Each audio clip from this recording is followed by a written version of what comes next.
Norii întunecați s-au așezat deasupra pădurii și, părea, s-au agățat de creasta montană. Așa și stau, sprijinindu-se de vârfuri. Ploua toamna, rece, picurând, uneori întărindu-se, alteori slăbind. Timpul se îndrepta spre seară și era înnorat, de parcă noaptea se apropia. Casele se încruntau cu acoperișurile, de parcă s-ar fi supărat pe vreme. Arbuștii goi se legănau în grădinile de flori din cauza vântului.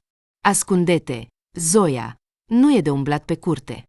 Stăpâna casei, nu prea tânără, în jachetă și cizme de cauciuc, încerca să bage o capră în grajd. Câinele stăpânului o urma cu un aer important, împinându-se cu botul în mână. Nu mă deranja, dozor. Vezi, mă descurc. De după porți s-a auzit sunetul unei mașini care se apropia. S-a oprit lângă casă, iar apoi cineva a bătut la poartă. Ei, de ce bați? E deschis. Intră. Cine e? Poarta s-a deschis încet. Stăpânei s-a părut că în fața ei nu este un om, ci o viziune.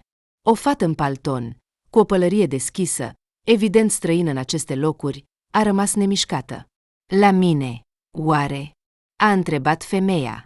Sunteți Alexandra Iacovlevna Starostina? A întrebat fata încet. Ei, eu sunt. Stăpâna conacului s-a mirat auzind numele ei de fată. După soț, ea este Tcac. Și tu cine ești? Poarta s-a deschis și mai larg, iar fata a tras o geantă de voiaj. Taxiul între timp a plecat. Și cum a fost de acord acest taximetrist să meargă pe drumul nostru de munte, s-a mirat ea, privindu-o pe străină. Bună, eu sunt Iuliana, fiica surorii tale Lidia. Iată, fiica Lidiei, de ce ai venit? Ce ai uitat aici? Mama a murit acum 2 ani, iar tata și mai devreme. Ei, știu, am auzit. Chiar dacă locuiești în Irkutsk, uneori au ajuns vești la mine. De la mine ce vrei? De ce ai venit în colțul nostru? Alexandra se uita la nepoată fără nicio bucurie. La noi s-a păstrat adresa dumneavoastră. Am găsit-o recent. Mi-au povestit puțin despre tine. Dintr-un motiv oarecare, nu ai comunicat cu părinții mei. Am comunicat cât timp mama mea a fost în viață. Spune-mi, de ce ai venit? Nu mi-a mai rămas niciun ruda. Și eu ce am de-a face? Ești mătușa mea. Așa că am decis să te vizitez, să mă cunosc. Fata și-a ascuns mâinile în buzunare. Se vedea că este frig. Degeaba ai lăsat taxiul. Alexandra a privit peste poartă, ca și cum s-ar fi așteptat să vadă acolo mașina. Dar, în afară de tractorul vecinului, care stătea în față, nu era nicio altă tehnică. Bine, hai în casă. Te tremuri deja toată. Ai încărcat geanta. Vrei să stai la mine? Ține minte, eu nu am hotel aici. Nu am de gând să te primesc. În casă era răcioare. Alexandra obișnuia să aprindă soba de obicei noaptea, și asta era suficient până la seara următoare. Am înțeles, Alexandra Iacovlevna. Nu te îngrijora. Dimineața voi pleca cu autobuzul. Desigur, vei pleca. Și nu era nevoie să vii. Nu-ți pare rău de mama? A întrebat fata. Mi-am iertat mama de mult, iar mila nu o cultiva în mine. Ești încă tânără să mă educi. Doar bunica a venit la noi când eram mică, iar tu nu ai venit niciodată. Spune-mi, de ce? Ea încă întreabă. Oare mama nu ți-a povestit? Alexandra și-a dat jos hainele și a scos de pe cap o eșarfă caldă. Așează-te deocamdată, nu e adevărul în picioare. Ești curioasă, cum văd, dar nu înțeleg de ce-ți pasă. Ei bine, nu am comunicat. Ce-ți pasă ție de asta? Te văd pentru prima dată. Ar trebui să mă uit la documentele tale. Fata s-a întins spre geantă și a scos pașaportul, iar împreună cu el și certificatul de naștere. Iată, uite, nu te mint. Alexandra, fără să se rușineze, a examinat cu atenție documentele. Bine, noaptea se apropie. Vom lua cina, apoi la culcare. Iar dimineața, du-te cu autobuzul. Iuliana nu mai voia să rămână nici măcar o noapte. Dar în acest sătuc mic nu era deloc unde să se oprească. Nu te poți duce la oameni străini. A suspinat și a început să-și scoată paltonul. S-au auzit pași pe prispă, iar în casă, fără să bată, a intrat un bărbat în vârstă. Iacovlevna, ajută-mă! Serghei al meu a plecat la pescuit cu vecinul Mihail încă de dimineață, un ticălos. S-au blocat pe o insulă, nu pot ieși. Barca le-a fost luată. Sună la MCHC, să-i salveze. El a arătat spre telefonul satelitar. Grigorii, ce MCHC? Noaptea se apropie. Până ajung, cu ce le vor ajuta? Sau să stea până dimineața, sau mergem cu mine? Hai, Alexandra Iacovlevna, hai! Ești ca MCHC, nu degeaba ți-au dat diplomă. Alexandra s-a uitat la Iuliana. Nu-i plăcea să o lase singură în casa ei. Dar nici nu o poți alunga. Fata, simțind starea stăpânei, s-a oferit singură să meargă cu ea. Merg cu tine. Grigorii, ia motorul, îl vei duce la mal. Acolo am barca. Am înțeles, Alexandra, o voi duce. El a pus motorul pe umăr și s-a îndreptat spre râu. Distanța până la insulă părea mică, dar curentul era rapid, și vântul și ploaia, deși nu foarte puternice. Așteaptă-ne aici, a ordonat ea fetei. Motorul a început să răcnească, barca s-a desprins de mal. S-au întors aproape noaptea. Iuliana, după drumul de așteptare pe mal, cădea de oboseală, dar nu arăta. Voia să se spele și să se culce, să uite până dimineața, iar dimineața să plece cât mai repede din această casă. Să te așezi la ceai, a chemat Alexandra. Mulțumesc, nu-mi este poftă. Nu trebuie să-mi faci supărare aici, nu vrea să bea ceai, a repetat Alexandra. Nu ești mică, ca să mă ocup cu tine. Iuliana și-a strâns părul întunecat într-un coc, și-a scos puloverul, rămânând în doar un tricou, și s-a așezat la masă. Soba, între timp, era aprinsă și căldura încălzea casa. Alexandra, deja fără cuvinte și mișcări aspre, a început să pună masa, a apropiat o cană cu cartofi la cuptor mai aproape de oaspete. Mănâncă! Și ea a început să mănânce în tăcere. La ceai a servit biscuiți și gem de zmeură. Mulțumesc, a spus Iuliana. Totul a fost gustos. Ei bine, și bine, a răspuns stăpâna cu o voce calmă. Acum spune-mi, fetiță, adevăratul motiv al venirii tale la mine. Numai nu spune că am venit să mă cunosc cu mătușa, adică cu mine. Chiar am vrut să mă cunosc. Am vrut de mult. M-am gândit să vin vara trecută, dar nu a fost posibil. Fata ținea în mână o șervețelă, examinând pe masă fața de masă cu flori albastre. Nu te uita la desene, spune-mi adevărul. Iar dacă nu spui adevărul, atunci afară pe prag.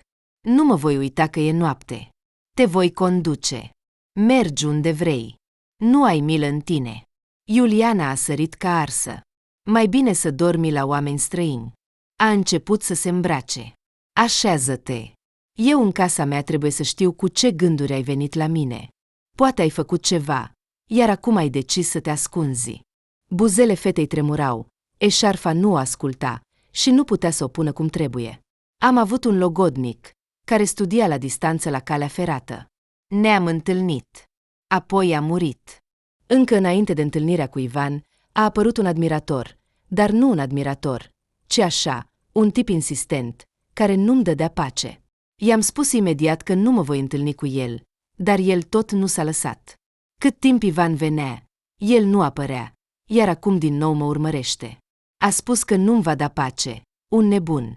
O prietenă a spus că trebuie să aștept undeva, într-un loc unde să nu mă găsească. Așa că m-am gândit la voi. Iuliana a spus toate acestea dintr-o suflare, mâna ei încercând să încheie nasturele, dar acesta nu o asculta. Alexandra a început să strângă masa în tăcere. Apoi, fără să se uite la fată, a spus încet, du-te la culcare, în sală îți poți face pat, acolo este un set curat, îți voi da o pernă și o pătură. Iuliana nu se aștepta la o primire călduroasă, dar nu se gândea că mătușa o va întâmpina atât de rece. Așezată pe canapea, acoperită cu o pătură până la nas. Casa străină, mirosurile străine nu-i dădeau somn. Totul era neobișnuit, neplăcut. Voia să plece cât mai repede și să ajungă în apartamentul ei, chiar dacă acum nu era sigur. Părinții aproape nu vorbeau despre Alexandra. Dacă se punea discuția, se opreau imediat. Și Iuliana nu știa nimic despre ruda din satul Potaiozne. A găsit adresa în carnetul de notițe și după 3 zile a plecat, lăsând cheile vecinei, rugând-o să vină și să ude florile. Alexandra a pus ceasul deșteptător la 7 dimineața, pentru a o expedia la timp pe nepoată la autobuz. S-a culcat în pat și imediat a înțeles că nu va adormi repede. Sentimentele ei s-au agitat odată cu sosirea nepoatei. Iată cum se întâmplă, se gândea Alexandra. Niciodată nu m-am gândit că voi lăsa fiica Lidiei în casa mea. Niciodată nu am văzut-o, doar pe fotografie când era mică, iar acum fata este mare. Doar s-a băgat în ceva, așa că a venit la mătușa supărată. Alexandra a ascultat. Nici ea nu doarme, s-a gândit ea despre Iuliana. Dimineața, spre surprinderea stăpânei, oaspetele era deja îmbrăcat, patul era aranjat cu grijă. Ei bine, și bine, acum vei lua micul dejun și te voi duce la stație. Iar în legătură cu admiratorul insistent, așa îți spun, fă o plângere la poliție, atunci te va lăsa în pace. Am încercat. Au spus că nu este motiv. După o jumătate de oră au ieșit din casă. Femeia a privit drumul, spălat de mocirlă. Nu va fi autobuz, nu va merge astăzi. Drumul este prost. Dar poate va veni? Totuși, voi merge la stație. Ei bine, mergi, oricum te vei întoarce. La revedere, Alexandra Iacovlevna. Poate voi pleca cu o mașină de ocazie. Îmi pare rău că am venit fără invitație. Fata a mers încet, alegând locuri pe uscat. Alexandra și-a amintit că fata nici măcar nu a luat micul dejun și încerca să nu se uite la mâncare, de parcă o deranja. Hei, oprește-te! Stai, îți spun! A alergat repede după ea. Nu mi-ai spus tot, văd în ochi. Nu te simți bine și nu ai mâncat nimic. Te-ai îngrijorat sau ești bolnavă? Iuliana voia să spună ceva, dar s-a întors, pentru că o deranja într-adevăr. Hai să ne întoarcem, nu e bine să mergem degeaba la stație, nu va fi autobuz astăzi, am dreptate. A prins geanta Iulianei și s-a întors acasă, uitându-se înapoi pentru a se asigura că fata o urmează. Am născut 2, am fi, așa că înțeleg puțin, deși nu știu cât de avansată ești. 7 săptămâni, se pare, așa mi-au spus. Acum deja 8. Și tu, gravidă, ai fugit, ai venit cu trenul, ca să ajungi în colțul nostru. Și dacă se întâmplă ceva, cine te va ajuta? Va trebui să chemăm ambulanța din centrul raional. În general, rămâi, îți voi pregăti un pat și te poți culca. Poți să stai toată ziua, nu voi spune un cuvânt. O voi suna pe asistenta medicală, să vină să ne verifice. Nu e nevoie, totul este bine, doar că uneori mă simt rău. Ei bine, dacă e ceva, cheamă-mă. Odihnește-te astăzi. Iuliana și-a scos elasticul din păr, iar acesta s-a desfăcut, eliberându-se. Îi era într-adevăr dor să se culce. Alexandra Iacovlevna a strigat fata. Mulțumesc. Ei bine, nu sunt un monstru. Și tu, se vede, te chinui singură. Nu ți-a fost ușor, deși părinții te-au iubit. Asta e adevărat. M-au iubit foarte mult. Eu sunt un copil târziu. 10 ani nu a fost posibil, iar apoi m-am născut. Știu, mama mea, bunica ta, povestea. A mers la Lidia, o plângea. Era mai tânără, bolnavă de mică. Alexandra Iacovlevna, de ce te superi pe mama? Alexandra, continuând să toace varza, a tăcut. Apoi a aruncat o privire în sală, uitându-se la Iuliana, care era slabă și palidă. Nu te gândi la asta, nu trebuie să te îngrijorezi. Indiferent de cum mă simt, sarcina mea acum este să nu-ți afectez sănătatea. Copilul este de la Ivan? De la Ivan, el știa că ești gravidă. Nu, el era din altă parte, studia la distanță. Ne-am întâlnit când era la sesiune, apoi ne-am sunat. El a spus mereu că acum știe cum să înțeleagă că acesta este omul tău. A spus imediat că ne vom căsători, apoi a încetat să răspundă la apeluri, mai bine zis, era mereu inaccesibil. Și deodată, acum o lună, telefonul lui a răspuns, doar că vocea era de femeie. Fata era atât de tristă și a spus că Ivan a murit. Dar cine era fata aceea? Alexandra nu a observat cum s-a implicat în povestea străină. Era sora lui Ivan, are o soră mai mare. I-am spus că ne-am întâlnit cu Ivan, că vreau să vin, iar ea a răspuns că nu mai e nevoie. Apoi acest Eduard a început să mă urmărească la intrarea în bloc. Cu un an în urmă am fost cu colegii la o tabără și el era acolo. I-a plăcut de tine, așa că te urmărește. De 1000 de ori i-am spus să mă lase în pace, dar el, parcă nu aude, a început să mă amenințe. Asta trebuie să o respingi imediat. Da, fetiță, ai avut parte de multe. Ai plâns după Ivan? Nu am plâns dintr-un motiv oarecare. Mi-am dorit foarte mult să merg la mormânt, dar am aflat că sunt însărcinată. Și apoi acest Eduard. Nu pot să-mi imaginez că Ivan nu mai este. Așa că nu plâng. În general, am decis să vin la voi pentru o vreme. Nu te îngrijora, voi pleca mâine. Da, vei pleca. Alexandra s-a așezat pe un scaun chiar în fața canapelei. Și dacă vrei, poți să stai câteva zile, doar să nu-ți fie rău. Și pot să stau până la weekend. Iuliana s-a ridicat chiar puțin. Alexandra a tăcut. Ceva mă simt prea bună, s-a gândit ea. Stai, dacă caracterul meu nu te deranjează. Am bani, dacă e nevoie, voi cumpăra produse. Ei bine, va cumpăra ea. Te temi că mă vei îngrașa? Așa că nu te teme. Am pensie, am conserve din toamnă. Aici avem ciuperci, fructe de pădure. În fiecare an facem rezerve. Mai bine dormi. Am auzit că noaptea te-ai tot întors. Alexandra s-a întors în bucătărie și a văzut pe fereastră pe Grigorii. Bună, Alexandra Iacovlevna. Bărbatul și-a scos pălăria, ținând-o la piept. Nu e iarnă încă, dar tu ești deja în pălărie. Nimic, să-și încălzească urechile.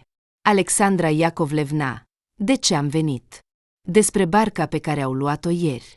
Mă îngrijorez. Da, am sunat și am transmis la toate debarcaderele. Dacă o găsesc sau o văd undeva, mă vor anunța. Dar vezi, pentru barcă trebuie să mergi singur. Vino cu fiul tău, cum vrei. Desigur, Alexandra Iacovlevna. Ascultă, Nicolae Grigorievici, de ce mă numești tot timpul așa? Ești mai mare decât mine cu 10 ani. Da, m-am obișnuit să te respect. Te numește tot satul Alexandra MCHS. Cine s-a pierdut? Cine s-a rătăcit? Toți îi ridici, aduni ajutoare, iar omul nu-l lași. Cum se mai numește? Se pare, voluntar. Așa, spui și tu, voluntar. Soțul meu a fost așa. Probabil, mi-a transmis grija lui. Îmi pare rău, nu mai este de 3 ani. Ei bine, am plecat. Du-te. Grigorii. Sau poate, vrei un ceai? Nu, dacă ar fi un păhărel. Dar știu că nu-mi vei turna. Nu voi turna. E dăunător. Grigorii a plecat. Dozor l-a însoțit cu un lătrat leneș. Mai degrabă, a lătrat de formă. Alexandra a simțit oboseala. Parcă nu a făcut nimic, dar s-a simțit obosită, s-a gândit ea. Fiica Lidiei m-a agitat. Mi-a scuturat sufletul. Da, s-a dovedit că sora mai mică este slabă. Nu degeaba mama o plângea încă din copilărie. Și eu m-am îngrijit de ea, dar tot nu a fost suficientă sănătate. Iar logodnicul meu, Alexei, a avut puterea să plece. Chiar înainte de nuntă. Lidia studia la institut și a venit pentru weekend. Până atunci nu a fost posibil să o prezint pe Lidia logodnicului Alexandrei, un tânăr specialist, venit să lucreze la forestier. Și imediat ce i-am prezentat, Lidia nu a mai mers la institut, a întârziat 2 săptămâni. Apoi amândoi au dispărut, doar o scrisoare au trimis Alexandrei. În răspuns, ea a vrut să le trimită rochia de mireasă. Da, avea o adresă temporară, altfel ar fi trimis cu siguranță. Mama a implorat-o pe fiica mai mare să-i lase în pace, temându-se pentru sănătatea fragilă a Lidiei. Șura, iartă-i. Și mie mi-este greu de un astfel de ginere. Dar Lidia nu poate trăi fără el. Ești puternică, vei supraviețui. Iar ea este slabă. Va fi greu pentru ea. Așa că să se bucure măcar de dragoste.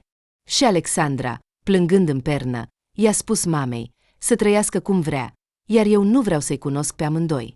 Fie din pedeapsă, fie din cauza sănătății, Lidia nu a putut naște mult timp, iar doar după 10 ani de căsătorie s-a născut Iuliana. Atunci Alexandra a crezut pentru prima dată că Alexei o iubește cu adevărat pe Lidia, era gata să o adopte din orfelinat, doar ca să trăiască într-o familie. Și acum, Acolo, în sală, dormea fiica Lidiei. Alexandra a aruncat o privire pentru a se asigura că fata doarme. Lidia, așa s-a întors totul, a gândit ea cu amărăciune. Puteai să te gândești că fiica ta va veni la mine. Puteai să știi că nu mai are pe cineva la care să meargă. Iar eu? Am fii, nepoți, iar acum și o nepoată. Sentimentele Alexandrei erau amestecate. Pe de o parte, îi era milă de fată, iar pe de altă parte, nu se putea obișnui cu ea, cu apariția ei, ca zăpada pe cap. Alexandra Iacovlevna, pot ajuta? Te-ai trezit? Nu ai dormit mult? Ca o pasăre pe ramură, a adormit și imediat s-a trezit. Alexandra a suspinat. Cu ce poți ajuta? Mă descurc singură. Fii vin când reușesc să se elibereze de muncă. Cel mare iubește pescuitul, cel mic vânează. Doar că asta se întâmplă rar. Amândoi lucrează. Nurorile sunt, de asemenea, la muncă toată ziua. Așa este viața acum în oraș. Trecătoare, ca un tren expres. Și eu nu i-am văzut niciodată pe feii tăi. Ei bine, nu ne-am cunoscut de atâția ani, nu am comunicat, așa că nu i-am văzut. Uite albumul, acolo este cel mare Andrei și Dima, cel mic, uită-te la fotografii. Le spun că nu am nevoie de electronica voastră, dați-mi fotografii tipărite, iar telefoanele voastre smartphone sunt doar o ceață, au fost și nu mai sunt. Dar când iei o fotografie în mână, o simți. Așa că eu sunt pe stil vechi. Alexandra Iacovlevna, dar aceștia sunt nepoții tăi? Iuliana, poți să-mi spui doar mătușa Șura, totuși sunt mătușa ta. Bine, Alexandra Iacovlevna. Bine, mătușa Șura. Pe cine ai studiat? Economist, dar acum nu lucrez. M-au redus la firmă. Au început să reducă la orice. Nu te îngrijora, vei găsi un loc de muncă. Ești destul de capabilă. Doar nu amâna cu asta. Trebuie să mergi în concediu de maternitate. Și mama ta a fost capabilă, iar tatăl tău a fost de-a dreptul inteligent. Dar l-ați cunoscut bine pe tata. Alexandra a încetat să toace ceapa, de la care i s-au umplut ochii de lacrimi. La început a crezut că l-a cunoscut bine, dar apoi a realizat că de fapt nu-l cunoștea deloc. Dar că era un specialist bun, știa cu siguranță. Bine, în curând vor fi gata ciorbele, trebuie să luăm prânzul. Apoi voi merge la magazin. Se pare că se lămurește. Seara, poate se va usca. Și eu pot veni cu tine. Poți. Măcar vezi satul. Până la urmă, bunica ta a trăit aici. După prânz, într-adevăr, de la soare, care se strecura prin nori, a devenit mai vesel. Bună, Șura! A salutat o femeie întâlnită pe drum. Cu cine ești? Se uita curioasă la Iuliana. Bună ziua! Natasha, nepoata mea, a venit în vizită. Și cine este? Nu mă amintesc ceva. Iuliana, fiica surorii mele, Lidia. Natalia s-a oprit, pregătindu-se să vorbească și să afle mai multe. Dar Alexandra, fără să se oprească, a trecut pe lângă ea, arătând că nu are de gând să se deschidă. Așa că Natalia a rămas în neștiință, amintindu-și vag de o poveste neplăcută despre sora mai mică a Lidiei. Îmi pare rău că nu am venit aici, a spus Iuliana. Aici este frumos, munții sunt frumoși, pădurea este aproape și aerul este special, se respiră ușor. Ei bine, și respiră, va fi de folos. Dar totuși, aici este plictisitor. Te plictisești, probabil, de oraș, de prietene. Ieri m-am plictisit foarte mult. Voiam să plec. Astăzi, cumva, este mai ușor. Nu te voi obosi mult. Mă voi întoarce acasă. Ne-am înțeles că vei sta câteva zile. Parcă mă obișnuiesc cu tine. Poate, până atunci, nebunul tău Eduard se va dezlieb de tine? La început, a fost atât de ciudat, ca prima dată când te-am văzut. Nu înțelegeam de ce ai venit la mine. Ce vrei? Ei bine, acum este clar. Magazinul se numea cu mândrie Supermarket. Clădirea de beton a rămas din vremurile sovietice, era în continuare solidă, iar cu semnele sale strălucitoare a fost modernizată, dându-i un aspect la modă. Așa că, Iuliana, spune-mi ce vrei, poate cumpărăm fructe. Ei bine, eu voi cumpăra singură, mătușa Șura. Am bani. Într-adevăr, am. Și s-a deschis cu bucurie geanta. O, mătușa Șura, ce uitucă! Am adus un cadou pentru tine și am uitat complet de el. Am în geantă un batic pentru tine și o cutie de bomboane. Pe Alexandra nu au surprins cadourile, ci cuvântul uitucă. Frecvent, ele și Lidia au auzit acest cuvânt de la mamă în copilărie, iar modul în care Iuliana a spus acum i-a amintit de ceva îndepărtat, familiar. Ei bine, de fapt, cum ai putut uita? Trebuia să ți-l predai imediat. Ei bine, mai este timp, cadoul nu va dispărea nicăieri. Au trecut încă 3 zile. S-a stabilit o vreme clară cu înghețuri noaptea și seri răcoroase. Iuliana ieșea ziua, respirând aerul rășinos, plimbându-se mai des până la magazin, căci nu era prea mult de mers. Dimineața, vineri, Alexandra a plecat la vechea ei prietenă Valentina, promițând să-i aducă lapte de capră. Între timp, Iuliana, luând o sacoșă, a decis să cumpere pâine și s-a îndreptat spre supermarketul local. Ei bine, tu deja știi tot. Mergi fără mine. Alexandra a întors pe strada vecină, îndreptându-se spre casa Valentinei. Ei bine, cum este nepoata ta?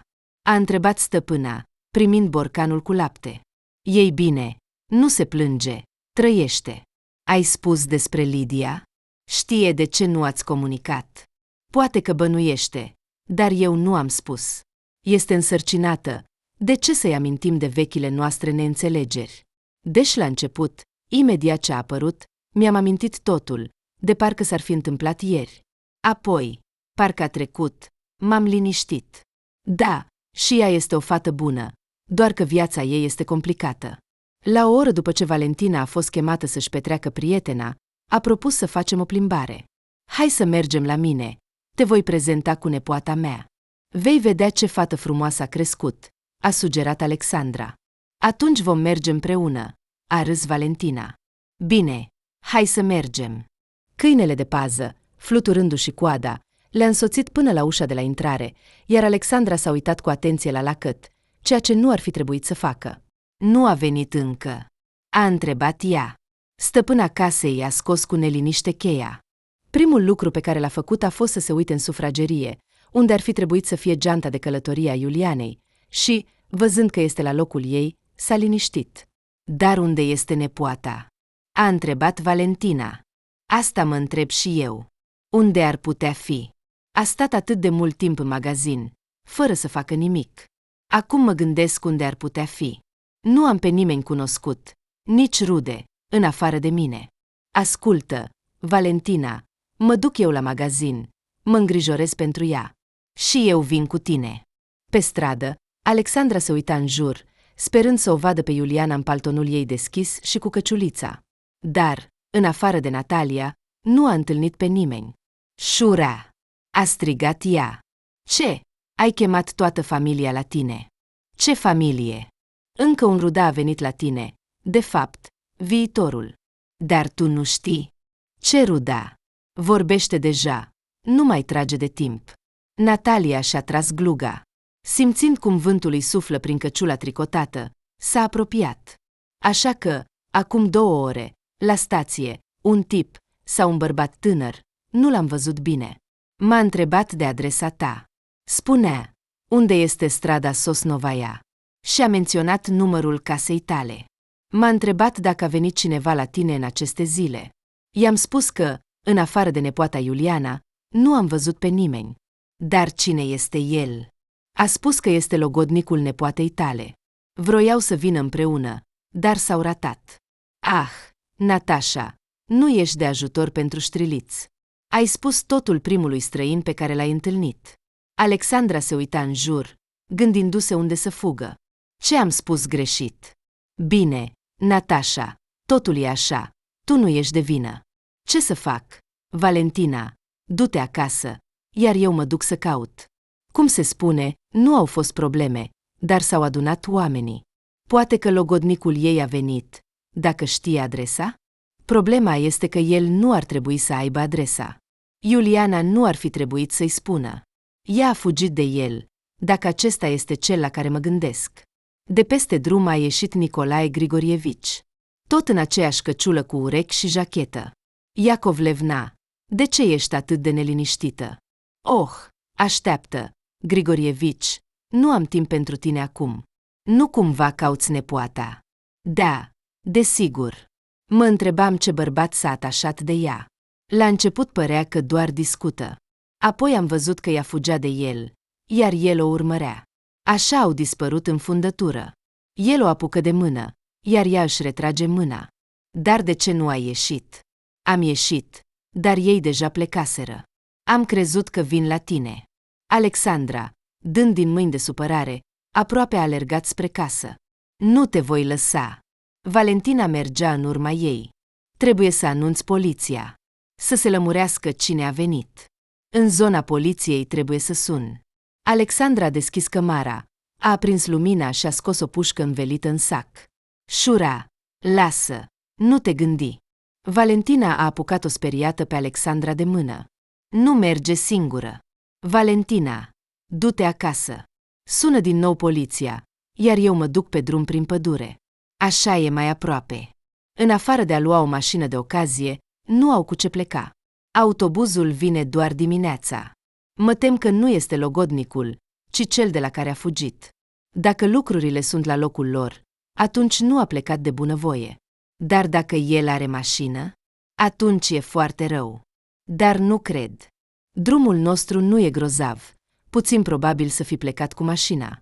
Iar de pe șosea nu există acces, așa că totul se leagă. Iacovlevna, ce s-a întâmplat? Nicolae Grigorievici stătea deja la poartă. S-a pierdut, nu-i așa, nepoata? Și pușca pentru ce? Pentru lup, Grigorievici, pentru lup. Du-te acasă. Poate că ar trebui să chem și eu câțiva bărbați? Și adevărat, Șura, Valentina se uita cu milă. Câți oameni ai ajutat, dar când ai avut probleme, nu accepti ajutor. Nu chema necazul. Poate că totul se va rezolva. Dar nu chem oamenii pentru că nu vreau să risc. Nu se știe cine este cu ea. Totuși, voi trimite fiul să ajute. Grigore a uitat chiar să-și pună căciula preferată, ținând-o în mâini. Era atât de îngrijorat de cele întâmplate. Ia pușca și te ajung. Valentina, tu, în primul rând, sună la poliție, a cerut Alexandra. Și mai bine stai acasă la mine cât poți. Poate că Iuliana se va întoarce aici. Bine, Șura. Mă voi așeza, dar tu ai grijă. Așteaptă, Șura, Valentina a strigat, ieșind pe verandă, când stăpâna casei deja închidea poarta. Aici este un telefon pe noptieră. Asta este telefonul Iulianei. Întotdeauna stă acolo. Ce folos are? Să suni aici e ca și cum ai suna pe lună. Totuși, dă-mi-le. Uneori funcționează. Serghei și Mihai, pe care Alexandra i-a salvat de pe o insuliță mică cu o barcă, au ajuns la ea la marginea pădurii. Ce crezi, Alexandra Iacovlevna? Au mers spre șosea. Cred că da. Dar cum este în realitate? Nu știu. Dacă ne-ar fi întins un drum de la șosea, măcar un drum de pietriș, autobuzului ar fi fost mai ușor, și celorlalți. Dar până atunci nu există drum. Trebuie să facem o ocolire. Ei bine, pe jos sunt 5 kilometri până la șosea. Știi că mulți merg așa. Dar de unde știe el despre șosea? Poate știe, poate nu. Asta presupun eu. Ce vrea de la nepoata ta? Oleșa știe ce vrea. Probabil îi place. Dar fata se ferește de el. Nu degeaba simte lupul în pielea de oaie. Iar intuiția lui Serghei, așa este, dă indicii. În buzunar a început să sune telefonul Iulianei. Alexandra nu a înțeles imediat ce sunt sunetele și de unde vin. Iată, mai sună cineva. Aici, se pare, se aude bine.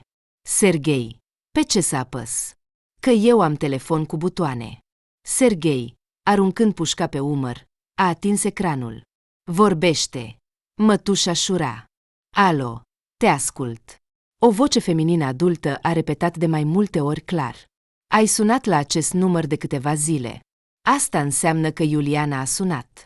Și tu cine ești? Iuliana. Asta e exact ce-mi trebuie. Pot să o aud? Alexandra s-a pierdut. Puteți, dar mai târziu.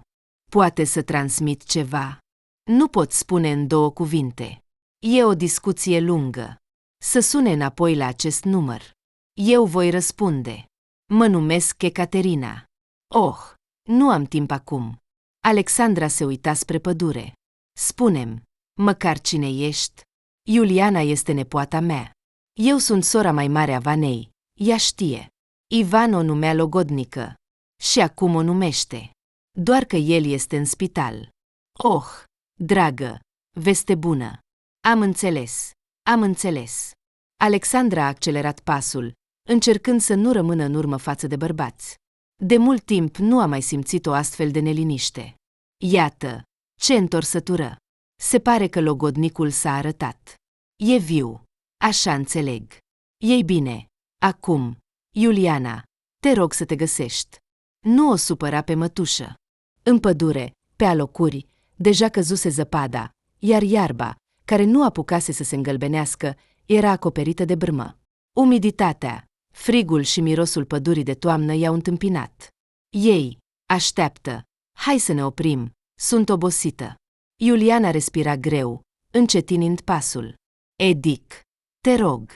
Vezi, deja mă Kennedy îți spun, te vei obișnui repede. Tânărul, îmbrăcat într-o jachetă albastră închisă și o căciulă neagră trasă până la sprâncene, o ținea strâns pe Iuliana de mână. Ochii lui erau întunecați, privirea lui era ageră și neliniștită. Mi-a spus un prieten că de aici poți pleca pe șosea.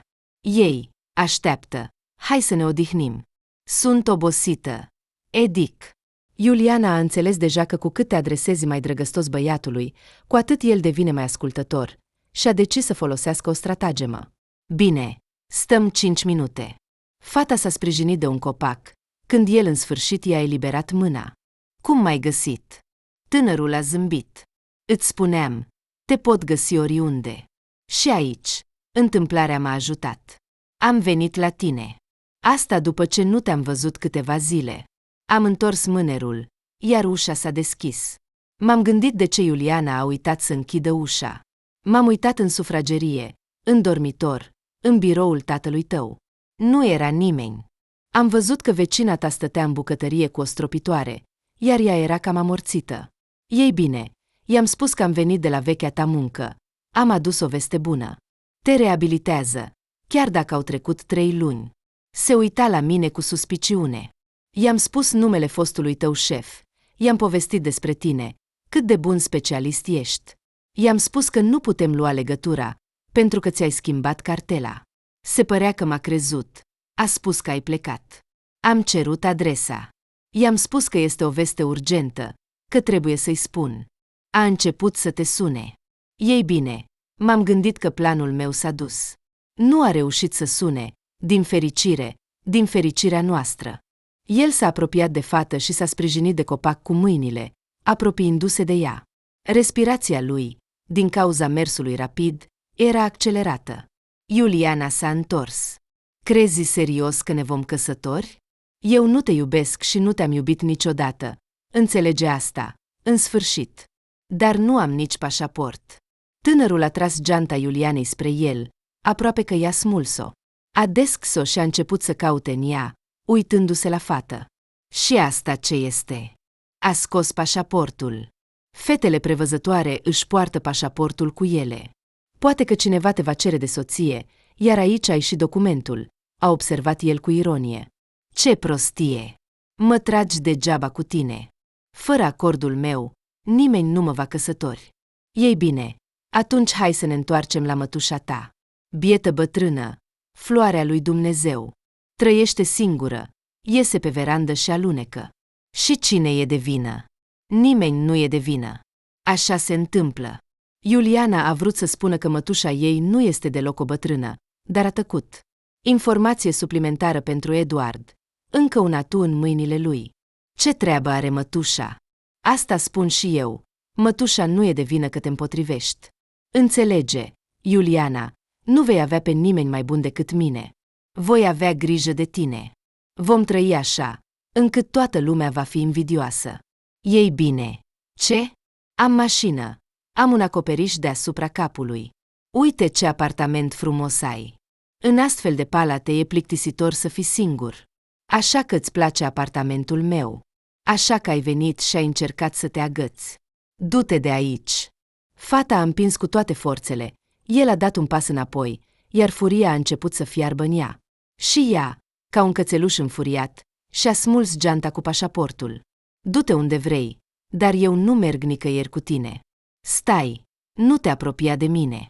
Dând înapoi cu 2 pași, a alergat înapoi. Speranțele că nu o vor ajunge erau foarte mici. Stai, că altfel trag. A răsunat o voce. Dar fata, fără să se oprească, a alergat înainte, de parcă nu ea fusese cea căreia i s-a ordonat să se oprească. Și, într-adevăr, acele cuvinte nu erau destinate ei. Stai pe loc. Am pușcă. Iuliana, dându-și seama că nu mai aude respirația lui Eduard, a încetinit pasul și s-a întors. El stătea, respirând greu, la câțiva pași de ea. A amintit pentru o clipă de lecțiile de atletism și de antrenorul Sever, căruia îi era acum recunoscătoare. Pregătirea fizică ajută uneori. Se ținea cu mâinile de burtă. Îndură-te, drăguțule, probabil că și tu te-ai speriat. Ei bine, nu e nimic înfricoșător, nu te voi lăsa să fii rănit. Hei, fată, Iuliana, pare că vino la mine, vino aici, toți suntem ai tăi, a spus aceeași voce. A văzut printre crengi un bărbat și s-a îndreptat spre el. Iar tu, băiete, stai acolo, că altfel trag din greșeală. Alexandra a auzit strigătul și se îngrijora că vârsta nu îi mai permite să alerge atât de repede ca înainte. Iuliana, în sfârșit, a strigat ea. Vino aici. Arată-mi. Te-a rănit? Nu ți-a făcut nimic. Și, văzând un vânătăi pe braț, a început să o cerceteze. Mătușa șura. Totul e bine. Totul e bine. Sunt o nebună că am plecat cu el. M-am speriat doar. Iar vânătăile vor trece. Așa m-a ținut de strâns de mână. Cine este el? Cine este? Este Eduard. Exact un nebun. A aflat adresa de la vecină prin minciună și a venit. Alexandra, Iacovlevna, ce să facem cu el? Să-l ducem la poliție? Serghei și Mihail stăteau lângă băiatul confuz, care nu se aștepta să vadă bărbați și mătușa cu pușca. Nu trebuie la poliție. Te rog, lasă-mă. Iuliana, eu nu am vrut rău. Am vrut să mă căsătoresc cu tine, sincer. De aceea are un vânăt de la propunerea ta. Alexandra s-a apropiat. Ei bine, hai să ne cunoaștem, ginere neconsumat. Mă cheamă Alexandra Iacovlevna. Eu sunt mătușa lui Iuliana. Ești mătușa? Eduard se uita la femeia impunătoare, care ținea cu încredere o pușcă de vânătoare în mâini. Chiar așa. Îmi pare rău. Te rog, lasă-mă. Nu trebuie să mă duci la poliție. Nu mă voi mai apropia de Iuliana. Iată, cum ai uitat repede, când te-a strâns. Aici va vorbi cu tine ofițerul de poliție și apoi vom vedea. Băiatul s-a îndreptat într-o parte și a început să alerge. Mătușa șura. Îl vom prinde imediat. Lasă-l să plece. Lasă-l. Acum sigur ne va lăsa în pace, a cerut Iuliana. Nu, trebuie să-l însoțim totuși, a spus Serghei. Nu va ajunge la drum, se va pierde. Atunci ne vor trage pe noi la ofițerul de poliție în locul lui. Îl vom însoți, îl vom pune pe o mașină de ocazie și ne vom întoarce. Atunci bine, mulțumesc, băieți. Bărbații, care aveau deja peste 30 de ani, Alexandra îi numea cu drag băieți. Feii ei aveau cam aceeași vârstă. Ei bine, Valentina, aproape toată ziua ți-am luat, a spus Alexandra prietenei. Ne-am întors, să ne cunoaștem. Aceasta este nepoata mea Iuliana. Acum ne odihnim și luăm cina. Măcar s-a găsit. Ce cină? Voi vă descurcați aici. Și ziua nu e păcat, dacă a fost de folos. Mâine voi veni la voi. Grijulie, Valentina a reușit chiar să încălzească soba. Alexandra a pus cartofii la încălzit, în timp ce Iuliana se schimba. Apoi a scos un tonometru din sertar și s-a așezat la masă. Mătușa șura. Dragă, te simți rău? Mi-e bine. E bine că te-ai găsit. Dar simt că tensiunea a crescut. Și aveți un tonometru vechi. Acum sunt moderne. Îl pui pe mână, apeși un buton și vezi rezultatul. Îți voi cumpăra un astfel de aparat mai târziu. Pur și simplu ca un cadou. Dar acum hai să te ajut, că e incomod să măsori singură. Ei bine, hai! Alexandra și-a sprijinit capul de mână și a tăcut o minută. 150. Tensiunea superioară. Trebuie să chemăm un doctor. Mâine vom chema. Dar acum dă-n trusa de prim ajutor de pe dulap. Voi lua o pastilă. Va trece. Tu mai bine spune-mi cum ești. Ar trebui să te verifici. Mâine voi chema asistenta medicală. Ea e pricepută. Să te examineze. Dacă e ceva, vom chema ambulanța din raion. Da, și eu voiam să mă arăt doctorului. Mai ales după ce s-a întâmplat azi. Am alergat puțin, dar tot mă tem. Alexandra și-a amintit de apelul ciudat, când a scos telefonul lui Iuliana din buzunar. Să spun sau să nu spun? E aproape noapte. O să se îngrijoreze. Poate mai bine să spun dimineața. Se gândea Alexandra. Totuși, voi spune. Uite, Iuliana, a fost un apel ciudat când te căutam. Nu știu dacă să cred sau nu. Fata și-a desfăcut părul și stătea pe canapea, pregătindu-se să se întindă. Ce apel? A sunat prietena. Nu, nu e prietena. S-a prezentat ca fiind sora mai mare a lui Ivan. Și ce a spus? Iuliana s-a agitat, ca o pasăre gata să zboare. Numai să nu iei totul de bun. Poate a fost o glumă? Deci cine glumește așa? În general, a spus că Ivan e în spital. A sunat pentru că a văzut apelurile tale. Telefonul lui Ivan, se pare, e la ea. Și eu simțeam, nu puteam plânge, tot timpul mi se părea că e viu. S-a ridicat de pe canapea, pentru că nu putea să stea pe loc. O să-i sun. Acum o să sun. Dar nu pot suna de pe al tău. Ia telefonul meu satelitar. Numai că trebuie să faci asta mâine. E noapte deja. Și-ți vei frământa sufletul și vei trezi oamenii. Mai bine spunem, dar fata care s-a prezentat ca fiind sora, cum era vocea ei? Era o voce tânără, aproape ca a mea. M-am gândit apoi, am amintit cum Ivan spunea că sora lui e cu 10 ani mai mare, lucrează ca profesoară la școală. Așa că vocea ei, spunea Ivan, era deja formată.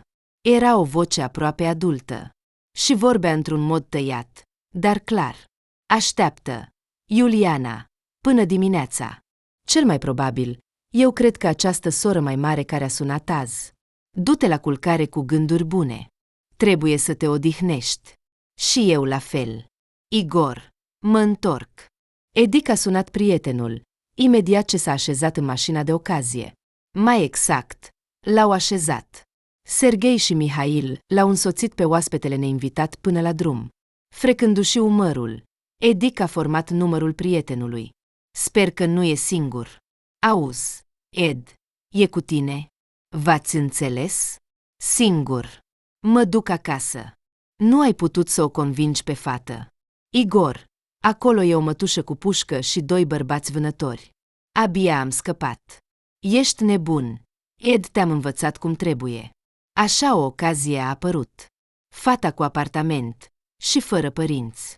Ești norocos. Te-ai căsătorit bine. Dar ea a alergat după tine. M-am căsătorit. Dar acum trebuie să-i fac pe plac soacrei. M-am săturat de toate. Pe scurt, Igor și alte fete sunt în lume. Poți să alegi o fată mai mare, nu mai ascultătoare. Mașina îl ducea pe mirele nefericit departe de locul unde a rămas Iuliana. A doua zi, de vreme dimineața, Iuliana stătea deja în fața telefonului satelitar, uitându-se la ceas. Era încă de vreme și nu îndrăznea să formeze numărul de telefon de la care a sunat ieri. Dar de ce aștepți ca un pisoi? Telefonul nu va fugi nicăieri. Alexandra, curățând cenușa din sobă, înțelegea sentimentele nepoatei. În ultima lună, fata a primit 2 vești, una tristă și una veselă. Și care dintre ele este adevărată, încă nu se știe. Nu mai pot. O să sun. Alexandra s-a îndreptat, lăsând găleata și lopata și-a înghețat, privindu-și nepoata. Și cine ar fi putut crede că acum câteva zile nu-i păsa de problemele ei? Iar astăzi asculta cu anxietate tonul care se auzea chiar și de la distanță. Iuliana s-a ridicat când undeva departe i-a răspuns. Vocea ei tremura, ca și cum susținea un examen incredibil de greu și important. Alexandra s-a așezat pe un taburet, pregătită să se apropie în orice moment, dacă cineva va încerca să o întristeze din nou pe fată. Dar Iuliana, prezentându-se, stătea acolo, strângând telefonul și apăsându-le cu forță la ureche, temându-se să piardă fiecare cuvânt. Nu știam. Jur că nu știam că Ivan e viu. Dar simțeam că i s-a întâmplat ceva. O fată mi-a răspuns atunci că a murit și m-a rugat să nu mai sun. Fată? Vocea de la celălalt capăt a întrebat indignată, dându-și seama evident cine era fata. Există o fată insistentă, căreia i s-a refuzat, așa că nu a intrat pe ușă, ci pe fereastră. Au lăsat-o în casă cu inima deschisă. Totuși, era colega de clasă. Nu, dar uitați-vă, așa a spus, parcă a murit. E o parazită, nu o colegă de clasă. Și destul cu ea. Ivan a stat în reanimare după accidentul de muncă. Acum e mult mai bine. Vorbește, chiar glumește. A început să se ridice încet. Cere telefonul. Și ne e frică să nu-l supărăm cu ceva. Și despre tine, Iuliana, știm de mult. Încă înainte de accident a spus că e logodnica ta. Și cum se simte? Ecaterina, mai spunem, vreau să știu tot. Pot să intru în salon? Ei bine, în general, se poate, o să-l pregătesc dinainte. Când ajungi, sună-mă, atunci îi voi spune și lui. Iuliana s-a așezat pe scaun aproape fără putere, impresionată de conversație. Mătușa șura, trebuie să plec chiar acum. Îi este dor de mine. Știi, cât de bun e. A câștigat singur apartamentul, visează să cumpere o mașină. Spune că va economisi bani și va lua o mașină. Ei bine, lasă totul și zboară, ca pe arit. Și despre copil ai uitat? Trebuie să te arăți doctorului, după ce ai dat norma GTO prin TAIGA. Asistenta Ana Vasilievna vine la 10, apoi vorbim. Dar ce să fac cu Ivan? Ce ți-au spus? E viu, se recuperează, e tânăr, totul se va vindeca. Dar acum trebuie să te gândești la copil. Uf, mătușa șura, ești diferită ca caracter, sunteți puțin diferite de mama, deși vă asemănați la exterior. De la tată am moștenit mai mult caracterul, iar viața nu mi-a schimbat caracterul. Nu, eu nu am nimic. Îmi place totul. Parcă mă justificam Iuliana. Așa voi face. Cum spui tu? Bravo că asculți. Îți mai spun ceva. Am o veste bună. Fratele meu mai mare, Andrei, vine mâine seara. Doar pentru o zi. Cu el vei pleca până la Krasnoiarsk. Și de acolo acasă cu trenul. Sau vrei să mergi direct la Ivan? La el mai întâi, apoi acasă. Se observa că fata era puțin neliniștită. Nu te îngrijora pentru Andrei. El se înțelege bine cu oamenii. Mai vesel decât mine. Andrei a venit singur. Un bărbat tânăr, robust, a ieșit dintr-un jeep vechi, stropit cu noroi de toamnă. Salut, mamă! A îmbrățișat-o pe Alexandra. Am adus pentru tine, așa cum ai cerut, zahăr, făină câte un sac. Nu știu unde ai atâta. Se va duce, băiete, se va duce. Voi coace ceva pentru nepoți. Da, Iuliana. Vom pregăti pentru drum. Și tu vei lua. Iuliana s-a apropiat timidă, cu un fular aruncat pe cap. Deci, sora este verișoară. Bună. Rudă. Andrei a întins cu căldură palma, apoi s-a plecat spre fată și a sărutat-o pe obraz. Ei, mamă, nu ești doar serviciul local de urgență, ești și emisiunea Așteaptă-mă. Nu mă face să râd, Andriușa. Nu sunt nicio emisiune. Iuliana m-a găsit singură și a venit. Bravo, fetiță. Ei, hai să mergem în casă. Voi încălzi baia. Îți place, băiete, baia noastră. Dar o voi încălzi și eu. Nu te agita, mamă, nu sunt obosit. O zi a trecut ca o oră. Iuliana și Alexandra au povestit pe scurt ce s-a întâmplat în ultimele zile. Pregătindu-se pentru drum, acum nu cu autobuzul, ci cu mașina vărului mai mare, fata s-a simțit puțin tristă. Și-a imaginat-o pe Alexandra singură în casa goală, amintindu-și că și ea este în apartamentul gol. Acest sentiment îi era familiar. Îmi pare rău că rămâi singură. Dar ce singură? Uite, am un întreg sat. Doar să vină feii cu nepoții mai des. Așa că m-am obișnuit deja. Ele stăteau una în fața celeilalte. 2 femei. Una nu prea tânără, cu o soartă și supărată, iar cealaltă încă la începutul căii, dar înainte se contura ceva bun. Ambele diferite, și ambele se îndreptau acum una spre cealaltă. Fularul tău e ca o sită, te bate vântul. Alexandra aproape că a uitat de batista mare, colorată, pe care o ținea în mâini. Aceasta este de la mama noastră cu Lida, de la bunica ta, nouă, ia-o. Ea i-a aruncat-o pe umerii nepoatei. Acum tineretul poartă așa ceva, sau ia-o ca amintire. Mulțumesc, mătușa Șura. Iuliana a observat firele de păr alb pe capul mătușii, ridurile ei din jurul ochilor, ca niște brazde subțiri, buzele ei crăpate, mâinile muncite. A îmbrățișat-o și a șoptit. Am înțeles totul, mătușa Șura, și despre mama, și despre tata am înțeles, și despre voi știu. Iartă-ne! Ei, ce ai, fetițo, ce legătură ai tu aici? Este treaba noastră cu Lida, noi, mândri, nu ne-am cunoscut. Dar vino cu Ivan, vreau să-l văd pe logodnicul tău, să-i dau o miustrare, să nu te supere. Mama nu este, dar măcar eu voi spune un cuvânt pentru tine. Ei, ce zici? Plecăm? Andrei a încărcat în mașină câteva borcane de carne sărată. Murăturile mamei din grădină sunt întotdeauna gustoase. O, băiete, când veniți voi cu Dima împreună? Că toți vin pe rând. Nu ne potrivim cu timpul. Cred că în 2 săptămâni venim cu familiile în 2 mașini. Voi aștepta. Ea a stat mult timp la poartă, chiar și când mașina a dispărut din vedere. Dozor se plimba prin apropiere, alungând porcii străini cu lătratul. Pisica Murzic, neavând curaj să coboare, stătea pe gard și se uita la Dozor. O femeie a ieșit de după colț. Alexandra a recunoscut-o pe Valentina după mers. Ai dus pe ai tăi? A întrebat prietena. I-am dus. Stau aici singură, cu gândurile în dezordine. Ca un uragan a trecut prin cap în aceste zile. Dar știi, mă bucur că a venit. Tot timpul m-am gândit la soră și la nepoată. Hai, Valentina, în casă. Vom bea ceai, am plăcinte. Nu apucaseră să închidă poarta, când a apărut Grigorevici și a chemat femeile. Iacovlevna, stai, vin pentru sufletul tău. Grigorevici era agitat. Vorbea, se încurca. Merg eu astăzi pe lângă marginea pădurii. Mă uit, și acolo e o mașină.